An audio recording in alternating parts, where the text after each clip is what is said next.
Here we are back, consecutive days here on the REKAP Lunch Hour with Guff, me, Ryan McGuffey, here on the REKAP Network. And apologize for the late. I had a little dentist appointment today. I had to get there, take care of that, and we are off and running. Well, let me know if you are disgusted that the Cubs did not get Alex Bregman signing with the Red Sox for 3 years, $120 million.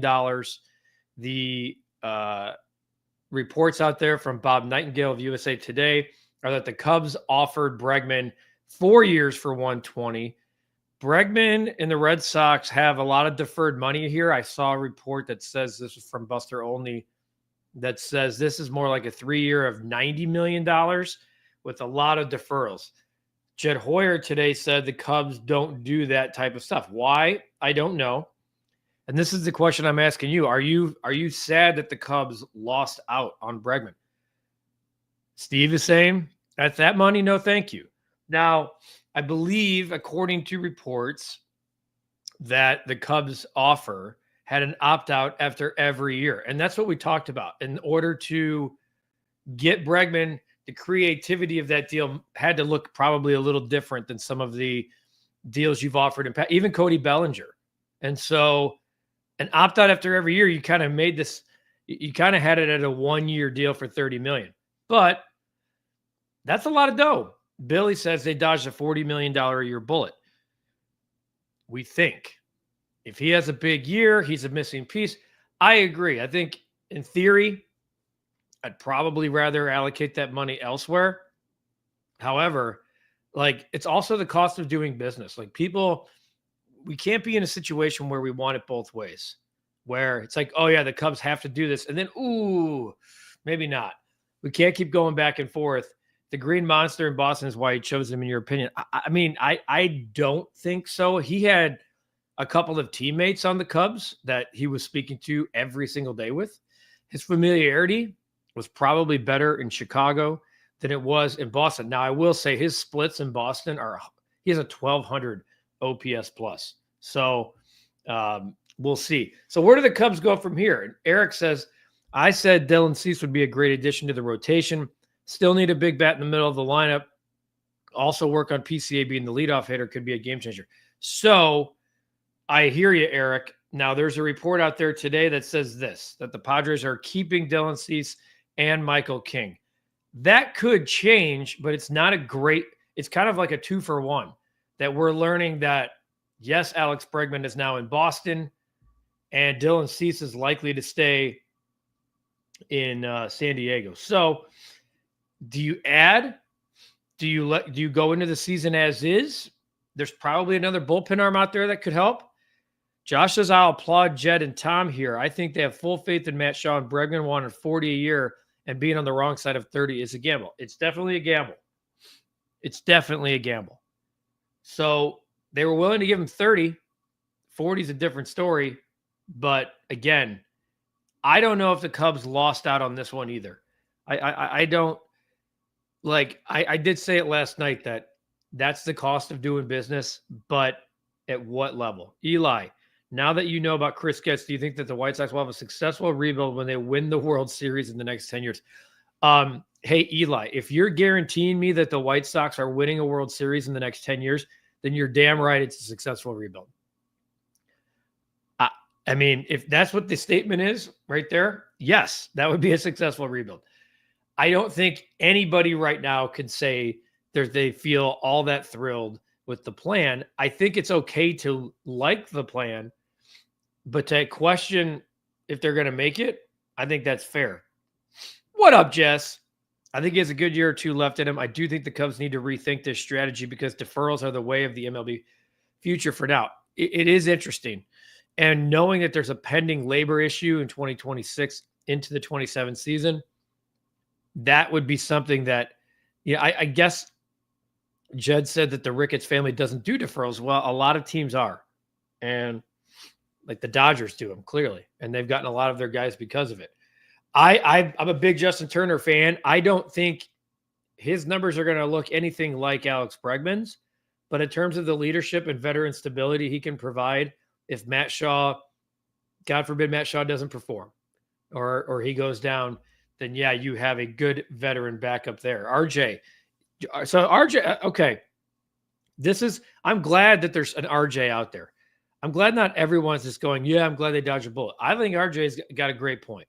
It's a bummer. Bregman's a great player, and it would have been nice to see him at second base, batting second or third in our lineup. Alex Bregman is still Alex Bregman. RJ, that's a great comment. I totally agree. Get Turner another arm, save the money for a trade. Spend the money. Get the best players. I've always been that guy.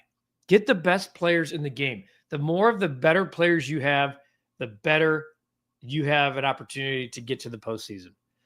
They also need to keep adding to the bullpen, says Jess. We don't want a late May, June slump due to a decimated bullpen. Amen. There are guys out there. David Robertson, familiarity there. Mark Canha and Justin Turner should be on the Cubs' radar. And if Cease and King possibly stay on the Padres, get Robertson, and we need one more closer. I think if you were to get a Robertson, Porter Hodge is a dude. But if you have Porter Hodge pitching in the 7th or 8th and Presley in the 9th and you have Robertson, I think you got something there. Kana's that's a good veteran fourth outfielder as well. A couple of good veterans there, Josh, coming from you. Yeah, Eli, if they win the World Series, if you're asking me, are they going to win the World Series in the next 10 years? Look, they've won 1 in 100, right? Or 1 in, basically, it was 1917 and 2005. So I'll go with history on that. What's the difference? What's the difference offering him $30 million a year, but you can't pay Bellinger? Fair question from Sam. I think Sam, about this one, they didn't feel that Bellinger had a position. He was either going to play first base or DH. Well, you have a first baseman in Michael Busch. You have a DH in Seiya Suzuki. It's a great question, though. So they had a spot at third base. Sam, really good point, but I think it's position. Actually, Guff, the rumor has it is that the LAD now stands for Los Angeles Deferrals. Well done, Jess. It also stands for dominance because they kicked everyone's ass in the offseason. Over, under, in total wins. Chef Paul, are you asking for the Cubs or Sox? Help me out there. Come back to you on that one. Eli, when do you think the White Sox will be for sale? How long do you think Jerry will keep the White Sox? Who won the game on earth that spends? I think Jerry will be the owner of the White Sox for as long as the good Lord allows him to be.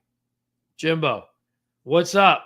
Good to see you as well. Go Sox. RJ, spend the money. Stop being cheap. Get as many great players as you can. Great players equal world championships. Hey, RJ, you and I, if we're ever together, man, let's break some bread. I'll have a beer because I totally agree. Sign as many damn good players as possible. How about a starter like Cease? Well, Norman, this was the report that came out earlier today that the Padres are reportedly keeping Dylan Cease and Michael King. I'm with you. If Dylan Cease is available or becomes available, I pounce quickly on that. Jimbo, Robert to the Reds. Is it still on the table? I have been told through conversations and sources I have that if he's traded, it will not be the Cincinnati Reds. So not that it can't happen, but that's what it sounds like. That is a dead deal. Steve says you didn't need Belly. I like the at-bat. Just waiting for Reinsdorf to come onto the show. I love it, Jess. This is a pattern with Chicago sports teams, says Landon. Flirt with top free agent of the offseason. Rumors run rampant for months. The more they talk about the player, the less likely it happens. Then they sign elsewhere. It happened with Machado, LeBron, D. Wade, all the way back to A-Rod, Tracy McGrady. We are the Chicago Bridesmaids. Landon, I won't put Bregman in that category, but I hear what you're saying. Okay. Steve wants to know, are we sure Bregman? No. How can we possibly be sure of that? But I will say, knowing what Alex Bregman's 162 looks like when you put it over his average, it's 28 bombs and 97 ribbies. If Matt Shaw has anything close to that, he's rookie of the year. You want to know my total for Chicago Cubs? I think it's somewhere like I said yesterday, 90 to 92. I think that's where I'm at right now. I think they're a 90 to 92 win team. So we'll see. Let's hope, right? Let's hope. Great minds, definitely. Amen on that, RJ. So, yeah, I love Dylan Cease. I was doing the numbers on Dylan last weekend. He's number 1 in the major since 2020 in starts. He's number 3 in strikeouts. He's got more than Garrett Cole. He is in terms of he hasn't missed a start since making his major league debut in 2019 with the White Sox. Pretty incredible. Who do you think will be the starting lineup for the White Sox in 2026? It's going to look a lot like the one that ends the season here in 2025. You're going to have a lot of prospects up: Colson Montgomery, Kyle Teal, Edgar Caro. Hopefully Braden Montgomery's in. Yeah, Braden Montgomery should be here in 2026. A lot of young guys, Eli. I don't think a lot of free agents, though, especially if that labor thing is going to be an issue. Maybe the Cubs might keep that money to re-sign Tucker, which honestly wouldn't be too bad. Yeah, Josh, that's good thinking. Also, don't be afraid to just see what happens in spring training. You have an injury. There's a lot of names out there right now. Steve thinks 90 to 92 is right on. Okay. Who will be the Sox closer? Wow. $1 million question. I don't know who's going to pitch for the White Sox in the 7th inning. And I'm being dead serious. I'm going to go right now. First of all, Michael Kopech led the team in saves last year. So think about that. He didn't even pitch for the team for 3 months because he was traded. So I'm trying to get you to I'll bring up a list here. I've got potential closers for the White Sox. And I will tell you, it's going to be very interesting. Very, very interesting. I don't want to move on from this question yet because it's a really good one. And the question is as well, how many saves will that player have? That's another one. Who is it going to be? Who's going to get the saves? Right now, looking at this list, I honestly don't know. Is it Gus Varland? It's going to be somebody young. Wow. Great question. I don't have an answer for you right now. I need to know more once we see it later on. So let me go back to the next question because that's a great one. Pablo, Dylan's mustache game is just as beloved as his pitching ability. Yeah, he's loved here, and there's a good reason for it.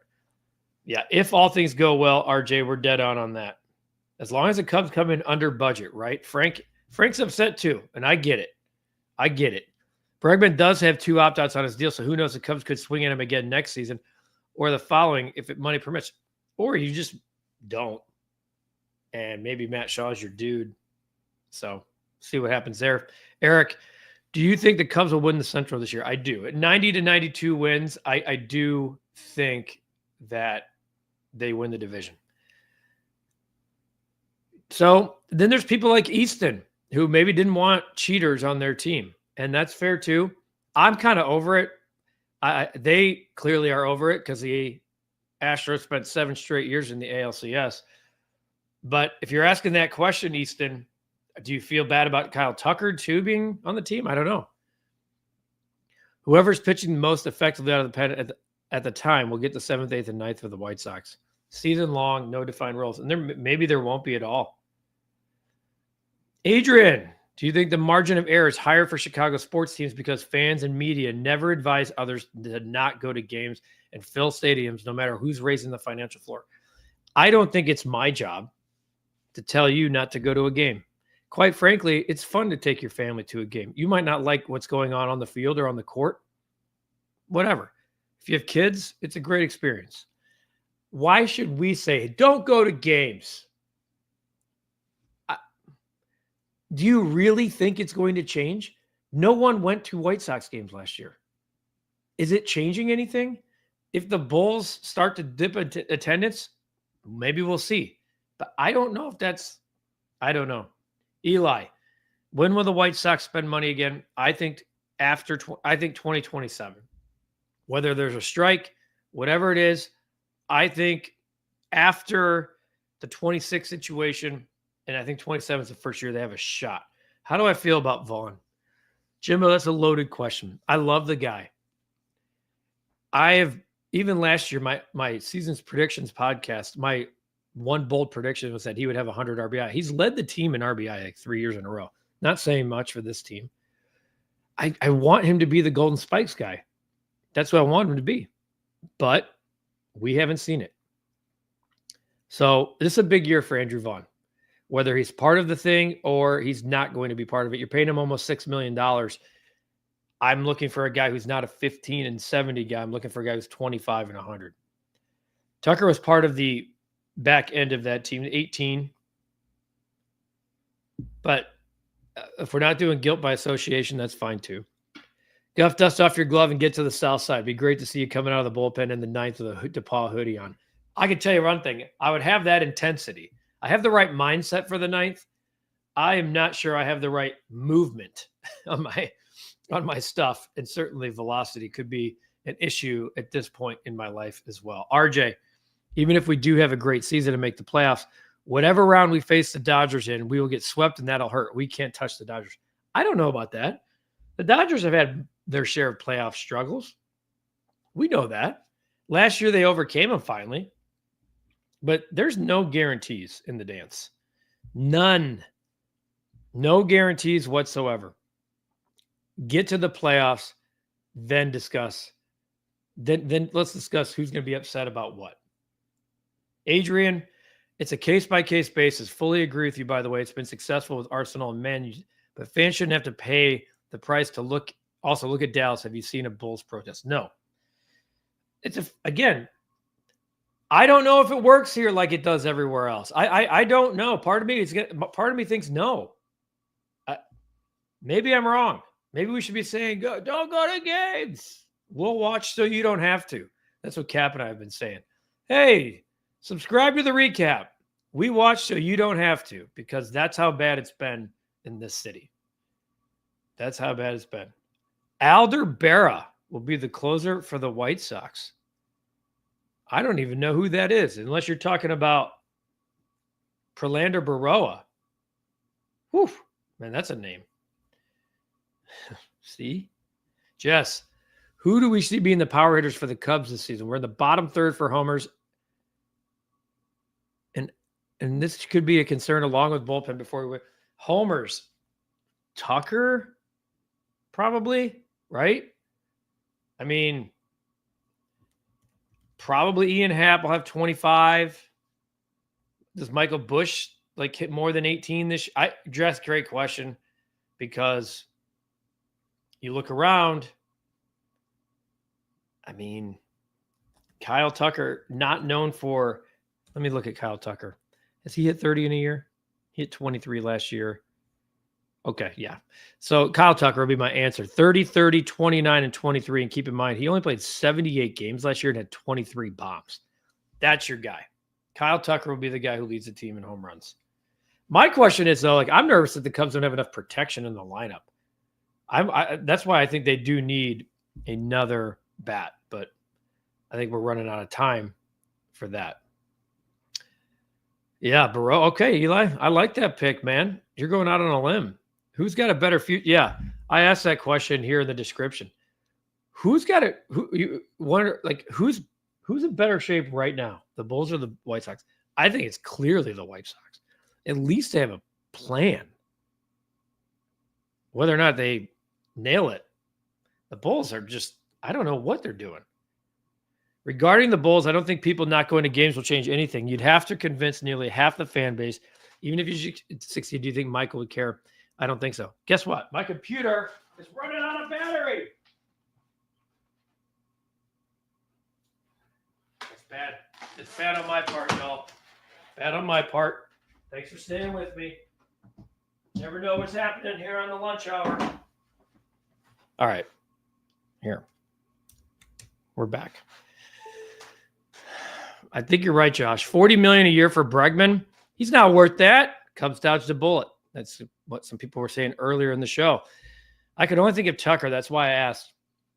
I mean, I don't think Matt Shaw comes up and is a 25 to 30 guy tomorrow. I don't. I'd love to eat my words on that. Hap, Dansby, if he's super healthy. Yeah, I think it's Tucker by default. How many wins for Jonathan Cannon? Great question. I mean, health's a big part of it. He is going to be, I think, their opening day starter as of right now. He had 5 wins a year ago. and the team, and keep in mind, he made 21 starts. So the team and Jonathan Cannon starts won, I think, 9 games, 9-14. So Jonathan Cannon, let's say 7 wins for Jonathan Cannon. 7 wins. Couple more here before we get going on this mid-afternoon edition of the Recap Lunch Hour with me, Ryan McGuffey. Let's talk some football. Do you think the Bears will get Micah Parsons or Myles Garrett? I'm hoping so. We need a superstar edge rusher. I think that they will be making those phone calls. I think it depends, RJ, on free agency too. What do they do in free agency? Are they successful? And if they are, can then you afford to move on from draft capital to land one of those guys? I think it all depends on what happens in the 25 drafts. If they land in the top 2, nothing matters. With what the plan with the White Sox is, players matter way too much in the NBA. Yep, Players League, no doubt. Opening day starter, Eli, I think it's Jonathan Cannon today. Justin Turner to the Cubs. Are you asking or are you telling? I'm looking right now just to make sure we haven't missed anything while we're on the air here. MLB trade rumors. Nothing on Justin Turner yet. We talked about it earlier in the show. We do like the idea of adding somebody like that.